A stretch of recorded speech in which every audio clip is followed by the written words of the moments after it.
All right, so thank you so much for hanging around whilst all of that was going on. So you've had some fantastic results recently over the past year, to be honest, with Fortnite, especially in duos with Queasy. You guys have done some really great stuff.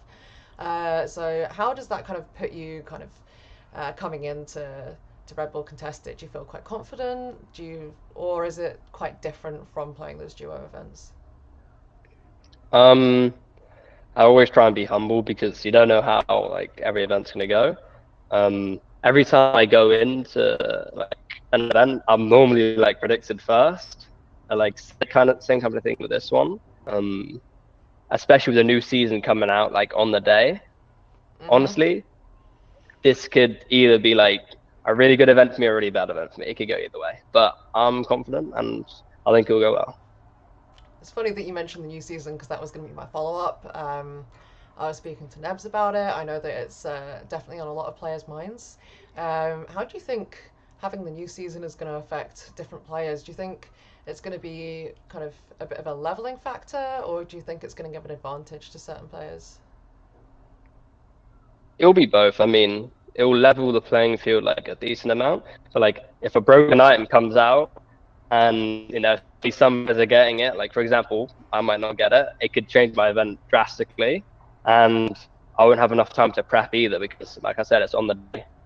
So honestly, it's to a degree of luck, you know. Like for example, a player like Archie could wake up tomorrow and everything could be chilling, everything could be good, and I could be in the gutters, but you don't know. Mm. Another thing that's come up quite a lot is the communication between the developers and the players right now in the competitive scene for Fortnite. Do you think this is kind of a mistake, maybe, to put the new season right before the large LAN event? Or do you think it's quite an interesting thing that's going to be like a boost? It's going to be a more interesting LAN as a result? I used to be like, oh, like have faith in the system, have faith, you know. And since I've been playing for a long time and having communication with those developers and the people that run it, and knowing their roles, I have zero hope for anything that they put forward. Having met the people that run Fortnite and like knowing how much power they have, they don't have that much power because remember they catered more towards casuals than competitive. But I think it goes hand in hand because if you look at the player numbers, like they're very very similar. But Mm-hmm. and I'm guessing like a lot of like their pay actually comes through competitive and casuals. I don't know. It's very spread. I don't have much in them anymore, sadly. Especially I can't really say too much, but I've had a couple of arguments with them, put it that way. I used to be in the comp Discord, but I actually got banned for being Mm. too toxic towards them. It's like seeing those games like CSGO and like Valorant, like being so ran so well, and like developers actually having, I mean, the public actually having access to the developers and actually putting like words towards them. Like with Fortnite, you literally didn't know who was making the game.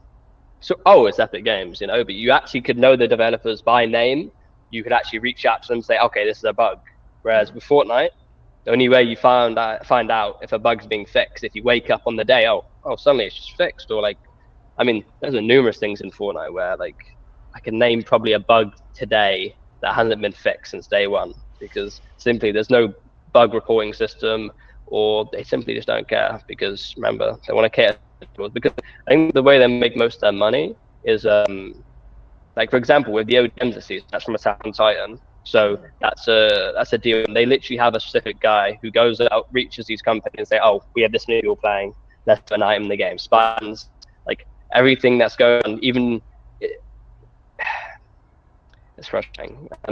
They should have two split games for casuals and competitive players because with Spider-Man's, you know, to do a Marvel and just bring in random things mid-season, it's Mm. straight up.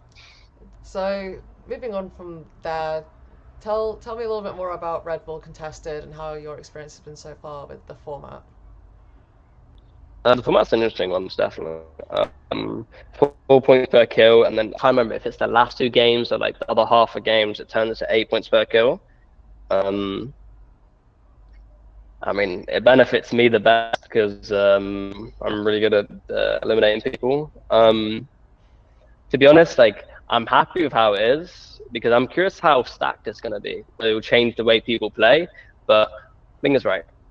It changes people's mindsets. Like if they're doing bad after the first three, they're still gonna try and clutch up the last three. Whereas if you're playing online, if you fail the first three, you don't care anymore. You just start running around, do whatever you want.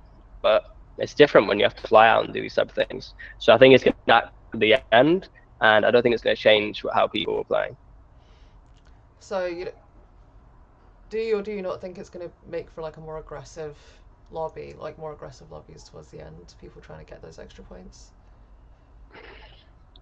I don't think people try and risk it too much. It will be more aggressive lobbies, but it will be the people lower down. People like first, second, third, up till top 15, like they can change. One game changes everything, especially because of the double points. So if they win last game with like even like 6, 7 kills from top 20, they can go to like top 5 easily. It's more hiding game for the people doing good. All right, that's going to be really interesting to watch then. Definitely. So aside from obviously winning, what are your goals at Red Bull Contested, you know, for when the competition kicks off? Goals. I mean, with every one of these LAN events, I just try and have actually a good time here, because normally when I'm at home, I'm playing 24/7. With goals for this, I mean, every season, like I'm top of the stats. So I'd like to possibly include that. I mean, keep that going with this event. Being top of the stats again. And I guess that's one of my goals. But aside from winning, if I get top 5, I'm a happy bunny. Awesome, awesome. I mean, especially with the new season, like getting some good stats in right at the start, like that's going to be good. It's going to be decent. So best of luck with that. Absolutely. And just to end off, my lovely, I say colleague, but he runs the publication that I do this for. He's been including some little Scottish questions in at the end, just to stay nice and topical on where you guys are. When we got there, I think Wolfie said to me, "Do you go buy a Kilt with me?" And did you? Maybe you'll see us rocking one. You can go and buy one, but maybe you'll see us rocking one tomorrow. Or hell yeah! Or sorry, in the Red Bull. Hell yeah! I'm gonna look out for that now. That is looking out for the Kilt. You tried like haggis or like a deep fried Mars bar? I mean, the opinions of deep fried Mars bars seem to be that looks way too greasy, but I'm not a chocolate man. I don't like chocolate. But yesterday, I didn't have haggis, but like Pink had haggis and Shay. They both had haggis, and they thought it was actually pretty good. I googled what haggis was, and I was like, yeah, I'll have some. I'll keep it simple, keep it boring. Fair enough. I mean, there's a little bit of a divided thing. I think people who haven't had it before are like, rather not most of the time. It's a bit strange, for sure. And last of all, so when I spoke to Nebs, he's fully like kind of said, because he comes from Newcastle, I think he said. Yeah. And he's fully said he prefers Edinburgh over where he lives. So are you the same? Are you gonna change loyalties? I mean, Edinburgh's better? I love the sticks, to be honest. I've moved like 90% of my life. I've just moved because my dad's work. Edinburgh's a nice place though. Like, a lot of people around, very nice people. Like you said earlier, long walks. Like that's all what I want to go do after. Just go for a walk. So I'm a person who likes to walk and like seeing places. I don't like sightseeing, but I like a bit of fresh air, to be honest, because I spend 9 of the time living in my own polluted air. Yeah. So it's good to get out. I highly recommend going to the park. It's quite near to the Royal Mile. If you go to the park there's like a walk like up this big hill, and like the views are gorgeous, and it actually feels like fresh, like naturey and all that kind of thing. Like you can't hear all the noise and all that kind of stuff. So highly recommend doing that. Hopefully off the back of a really good run. Yeah. All right. Awesome. Right. Thank you so much. Thank you so much for chatting and getting everything sorted. And yeah, it was great to talk to you. And good luck. Great to talk to you as well. Yeah. Thank you. I appreciate it. Cheers. All right. Thank you.